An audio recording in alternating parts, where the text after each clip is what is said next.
TJ from riderswholesale.com. I've got my Linhai 50cc scooter here. We're going to show you how to assemble it. This is the way it's going to be whenever it comes to you. It's got a cardboard box around a metal frame, a durable metal frame. These things hardly ever get damaged in shipping. We've already cut the bands off of it, and the first thing we're going to do is remove our box. Alright, now that we got our box removed, we're going to take our metal frame apart here. It takes a number 14. If you got an adjustable wrench or whatever, you can use an adjustable wrench. We're just going to unpack everything, lay it all out nice and neat, then we'll be ready to start assembling our scooter. Alright, now we've got our moped unwrapped. We've got all the plastic off. We've got all our parts laid out. That's the first thing I recommend you doing.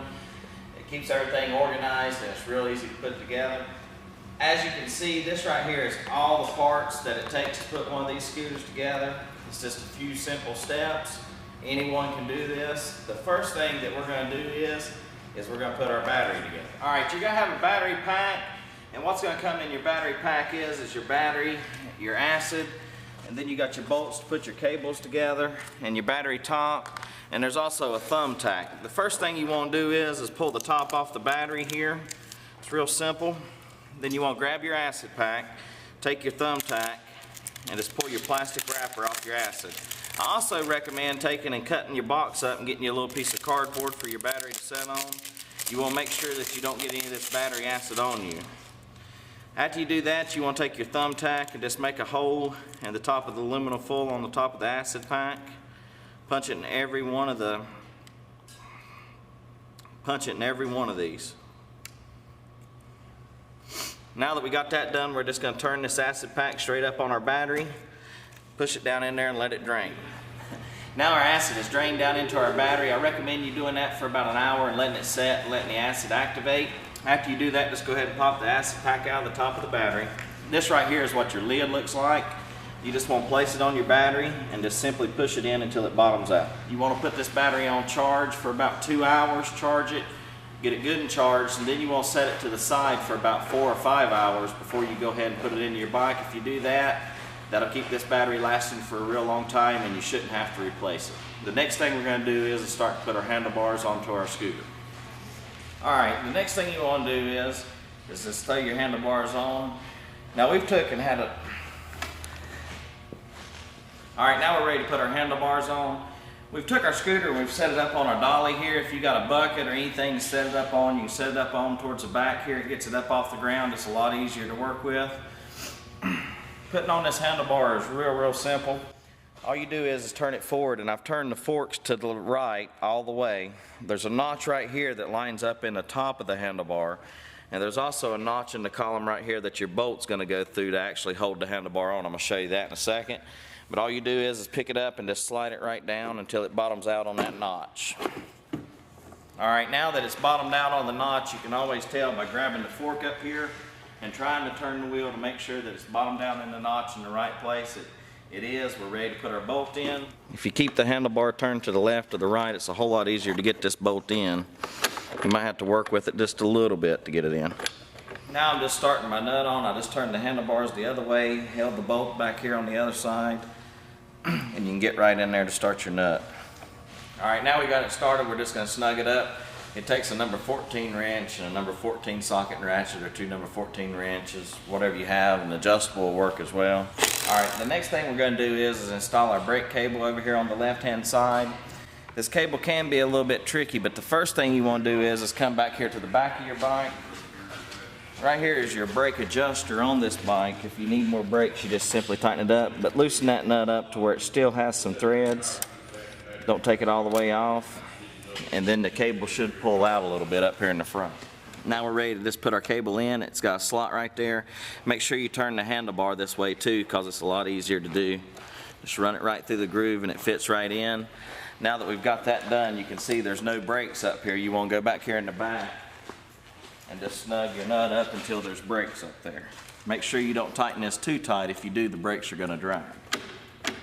Now we've got it adjusted to where there's a full handle of brakes there. You should be fine. You can ride it and see how it acts. If it needs more, just go ahead and tighten it up. Okay, now I'm going to put our light pedal on the front. It's got a couple plugs right here. Is your main plug. It just plugs right into this one here. Just snaps in. After we get that one, now we're ready to hook up our turn signals. Everything's color coded. You hook the orange to the orange, and then the green's got 2 connectors here. Just hook it in one side of the green. Take your other side turn signals, put the blue to the blue, and go ahead and put your other green connector in right there.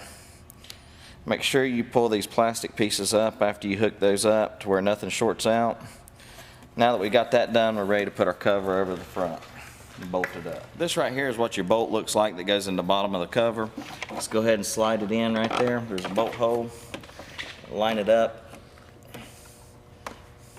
and just go ahead and start it, just a couple threads. That's all you want to start it. Then you can line the rest of the cover up pretty easily. Alright, the next thing we want to do is go ahead and start our bolts in the bottom of the cover. There's a hole right here on this side and one on that side. Let's go ahead and put them in and line them up. All I'm doing now is taking a little ice pick and lining this top up. There's grooves for it to slide in. If you got a little straight screwdriver, you can do the same thing. Now we're ready to put our mirrors on. It's just threaded right there in the top of the handlebar. Just go ahead and start them. Screw them down to where you want them. Get them straight. It takes a number 14. There's a jam nut up in here. That's how you install your mirror. All you want to do is go over here to the other side and do the same thing with the other one. Alright, now we're going to put our bolts in our front cover. There's 2 holes right here on this side, 2 on that side. Let's go ahead and start them. After you get them all started, go ahead and tighten them up. Alright, now we're ready to install our front tire. The first thing I'm going to do is take a straight screwdriver. You've got a little plastic piece here that you need to pull out of your brake pads. Take your screwdriver and push your pads back. That way your disc will just slide right up in. Right here is what your speedometer runs off of. This is what it looks like. It's got 2 little catches right here that catch inside the wheel. Make sure that you bring this cable around the front side of this fork and attach it to your wheel. There's a little slot right there on both sides of your wheel that just fits right into the cable, like so. And then we're just going to line up our disc on that side. And on the back side here, there's a piece for your speedometer to slide up into the fork. After you get that, we're just going to run the bolt through. I'm going to start it through on this side.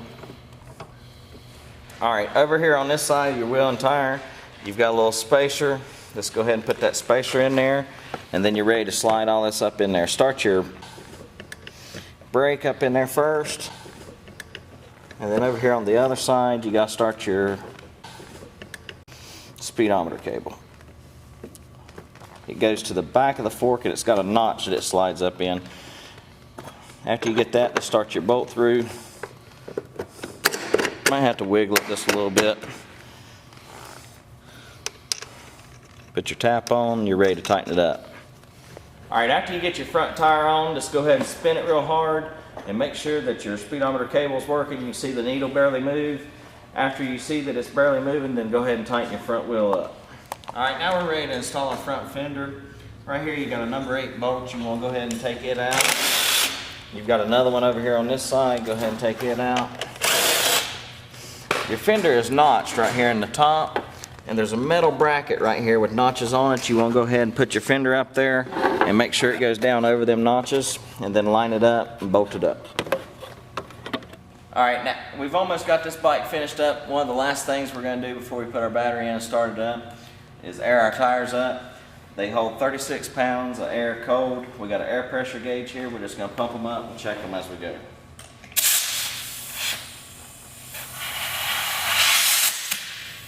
The weight capacity on these tires is 340 pounds. So that means you can load this bike with 340 pounds and ride it safely.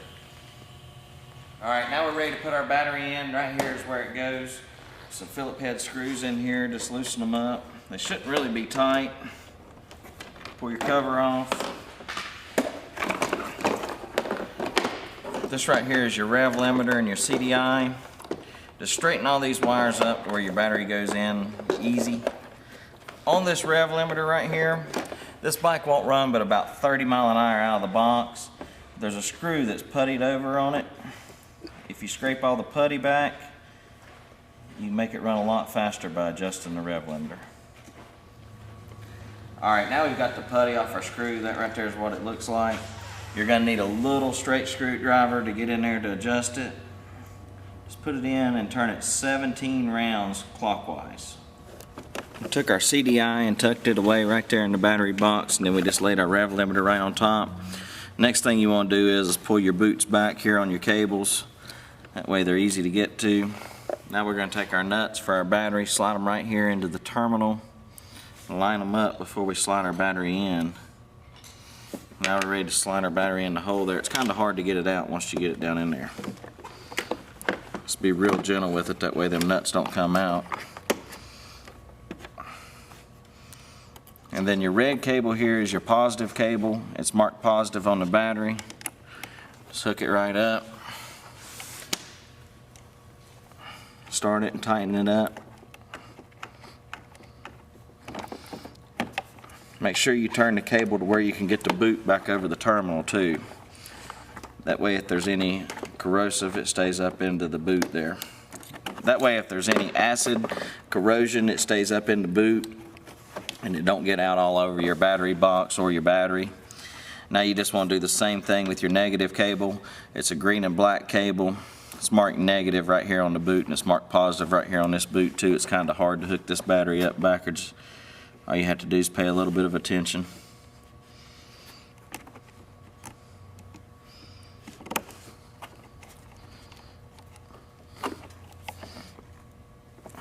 Make sure you get your terminals good and tight too. A lot of times people hook them terminals up. We have a bunch of service work that comes in and out of here, and all it is the battery terminals ain't tight and our scooter's not cranking. Now we've got everything nice and neat in our battery box. We're ready to just put our top right back on and tighten it up.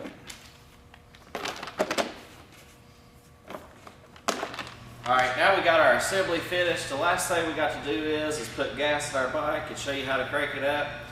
Your gas cap is located back here in the back. It's a lockable gas cap. Really like that. The first thing you want to do is you want to remove your gas cap. You got to do a little bit of work to this gas cap too. You can see there's a little metal pin right there. That is your breather pin for your fuel. If you don't take it out, the scooter's going to vapor lock. All you need is a little screwdriver or something to get this rubber O-ring up and off of here.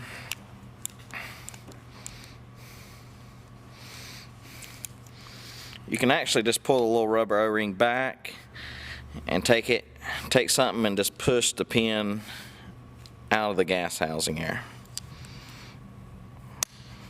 Just like that. Get a pair of pliers and grab it and pull the pin the rest of the way out. Alright, now we got our pin out. The gas cap will breathe the way it should, and you shouldn't have any problems. If you don't remove that right there, you're going to have a problem, I promise you. Now we're just going to put a couple gallons of gas in it. Okay, I want to show you how to crank this scooter for the very first time. You got to get fuel to the carburetor to get it primed. Right here is your air box on your scooter, and there's an air tube that goes off of it, fits up here in the body. I went ahead and pulled it out.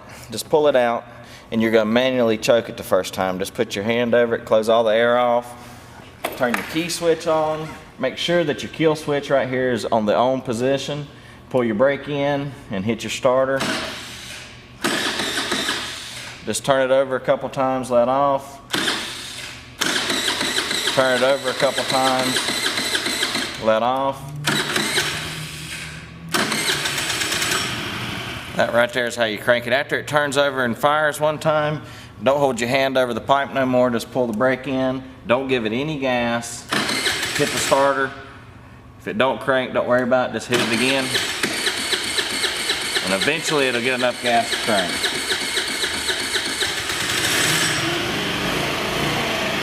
Just let it sit there and let the choke do what it's supposed to do. You shouldn't have to never do that again, but if it would happen to run out of gas, that right there is the best way to crank it real quick and get the gas down to the carburetor to get it primed. As you can hear, after you get it crunked, this thing just sits there and purrs.